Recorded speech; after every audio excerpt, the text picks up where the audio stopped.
ఫిబ్రవరిలో జరిగిన శాసనసభ సమావేశాల్లో ఒక సభ్యుడిపై దాడికి యత్నించినందుకు గాను ప్రతిపక్ష డీఎండీకేకి చెందిన 6 సభ్యులను తమిళనాడు అసెంబ్లీ ఏడాది పాటు సస్పెండ్ చేసింది.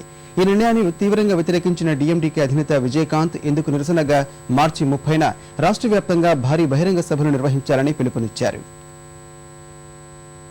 గత అసెంబ్లీ సమావేశాలలో సభలో ఓ సభ్యుడిపై దాడికి యత్నించినందుకు గాను ప్రతిపక్ష డీఎండీకే సభ్యులు 6గురిని తమిళనాడు శాసనసభ ఏడాది పాటు సస్పెండ్ చేసింది. ఆ రాష్ట్ర అసెంబ్లీలో ప్రధాన ప్రతిపక్షమైన విజయకాంత్ నేతృత్వంలోని డీఎండీకే సభ్యులు 4 సొంత పార్టీని కాదని అధికార అన్నా డీఎంకేతో జతకట్టారు. సభలో జయలలితపై ప్రశంసల వర్షం కురిపించిన తిరుగుబాటు డీఎండీకే ఎమ్మెల్యేలపై సొంత పార్టీ ఎమ్మెల్యేలు దాడికి యత్నించారు.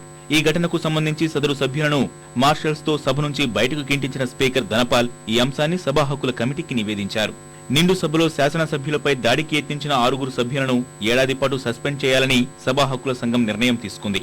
ఈ నిర్ణయాన్ని సభా హక్కుల సంఘం చైర్మన్ పొల్లాచి జయరామన్ సభలో వెలువరించారు. సస్పెన్షన్ కు గురైన ఎమ్మెల్యేలు ఏడాది కాలంలో జీతభత్యాలతో పాటు సమస్త హక్కులు కోల్పోతారని తెలిపారు.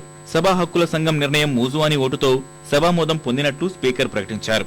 స్పీకర్ నిర్ణయానికి నిరసనగా ప్రతిపక్ష సభ్యులు సభ నుంచి వాకౌట్ చేశారు. తమ ఎమ్మెల్యేలను సస్పెండ్ చేయడం వెనుక రాజకీయ ప్రతీకార చర్య ఉందని డీఎండీకే అధినేత విజయకాంత్ ఆరోపించారు. ఏడాది పాటు ఎమ్మెల్యేలను సస్పెండ్ చేయడం గతంలో తానెప్పుడూ కనీవిని ఎరుగనని అన్నారు. సస్పెండ్ అయిన ఎమ్మెల్యేలు అందరూ తొలిసారి శాసనసభకు ఎన్నికైన వారేనని విజయకాంత్ పేర్కొన్నారు. ఈ వ్యవహారంలో విచారణ నిష్పక్షపాతంగా జరగలేదని వెల్లడించారు. సభా హక్కుల సంఘం ముందుగాని శాసనసభ ముందుగాని ఎమ్మెల్యేలు తమ వాదన వినిపించేందుకు అవకాశం ఇవ్వలేదని ఆవేదన వ్యక్తం చేశారు. ఎమ్మెల్యేలను సస్పెండ్ చేసినందుకు నిరసనగా మార్చి 30న రాష్ట్ర వ్యాప్తంగా భారీ బహిరంగ సభలు నిర్వహించాలని డీఎండీకే పిలుపునిచ్చింది.